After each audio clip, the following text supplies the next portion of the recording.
আরে সাহাবায়ে কেরামদেরকে সত্যের মাপকাঠি মানব না তো মানব কাদের?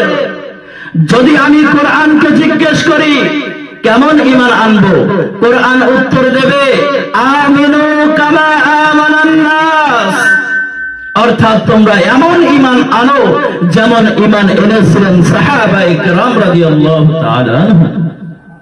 যদি আমি কোরআনকে জিজ্ঞেস করি কেমন ঈমান আনলে হেদায়েত প্রাপ্ত হওয়া যাবে, কোরআন উত্তর দেবে ফাইন আমিনু বিমিসলি মা আমানতুম বিহি ফাকাদ ইহতাদাও, যদি তোমরা সাহাবা ওয়ালা ঈমান আনতে পারো তাহলে তোমরা হেদায়েত প্রাপ্ত হবে।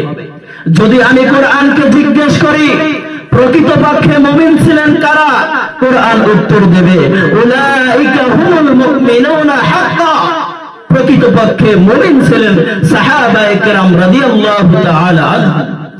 যদি আমি কোরআনকে জিজ্ঞাসা করি আল্লাহর সাথে কৃত ওয়াদাগুলো কারা বাস্তবায়িত করেছেন, কোরআন উত্তর দেবে মিনাল মুমিনিনা রিজালুন সাদ্দাকু মা আহাদুল্লাহি আলাইহি, রবের সাথে যত কৃত ওয়াদা সমস্ত ওয়াদাগুলো সাহাবায়ে কেরাম রাদিয়াল্লাহু তাআলা আনহুম বাস্তবায়িত করেছেন। যদি আমি কোরআনকে জিজ্ঞাসা করি সাদ্দাকু সত্যবাদী কারা, কোরআন উত্তর দেবে উলাইকা হুমুস সাদিকুন, সাহাবায়ে কেরাম রাদিয়াল্লাহু তাআলা আনহুম ছিলেন সত্যবাদী। যদি আমি কোরআনকে জিজ্ঞাসা করি সফলকাম জাতি কারা, কোরআন উত্তর দেবে উলাইকা হুমুল মুফলিহুন, সাহাবায়ে কেরাম রাদিয়াল্লাহু তাআলা আনহুম ছিলেন সফলকাম জাতি। যদি আমি কোরআনকে জিজ্ঞাসা করি বিজয় জাতি কারা ছিলেন, কোরআন স্পষ্ট ভাষায় উত্তর দেবে উলাইকা হুমুল ফাইজুন, এই সাহাবায়ে কেরাম রাদিয়াল্লাহু তাআলা আনহুম ছিলেন বিজয়ী জাতি। যদি আমি কোরআনকে জিজ্ঞাসা করি রব কাদের প্রতি খুশি ছিলেন এবং কারা রবের প্রতি খুশি ছিলেন, কোরআন স্পষ্ট ভাষায় ব্যর্থহীন ভাষায় কোরআন উত্তর দেবে রাদিয়াল্লাহু আনহুম ওয়া রাদু আন, রব স্বয়ং নিজের সাহাবায়ে কেরামের প্রতি সন্তুষ্ট ছিলেন, সাহাবায়ে কেরাম রবের প্রতি সন্তুষ্ট ছিলেন। বলুন আল্লাহু আকবার। এবার যদি আমি হাদিসকে জিজ্ঞাসা করি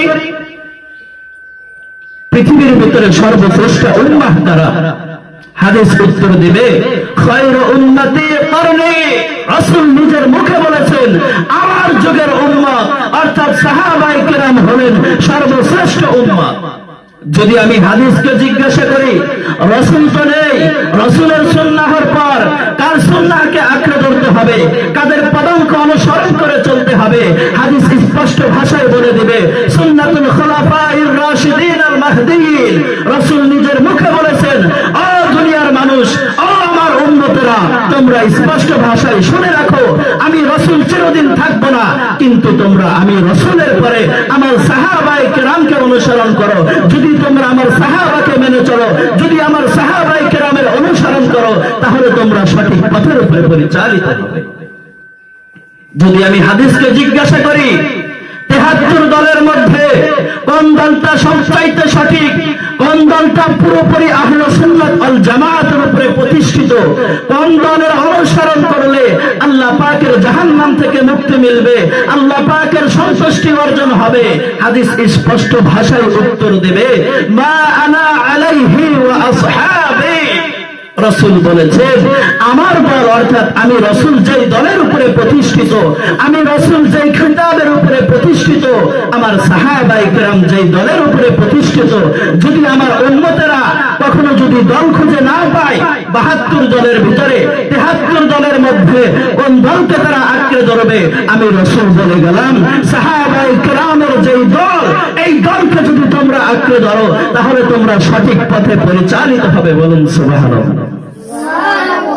মুহতারাম হাজিরিন, শুধু তাই নয়, যদি ইতিহাসের দিকে লক্ষ্য করি তাহলে দেখতে পাবো ইতিহাস কি বলে।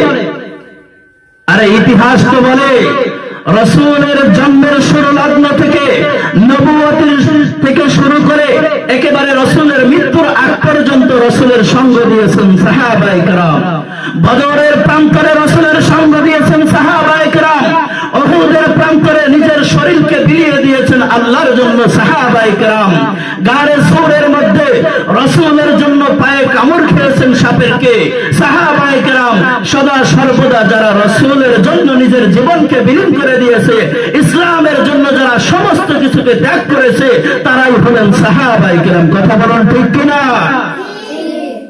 কাজে সেই সাহাবায়ে কেরাম রাদিয়াল্লাহু তাআলা আনহুমদেরকে আমরা অনুসরণ করব, তাদের পথকে আমরা অনুসরণ করব, তাদেরকে আমরা আমাদের আইডল বলে গ্রহণ করব, তাহলে আমরা সঠিক পথের উপরে পরিচালিত থাকব।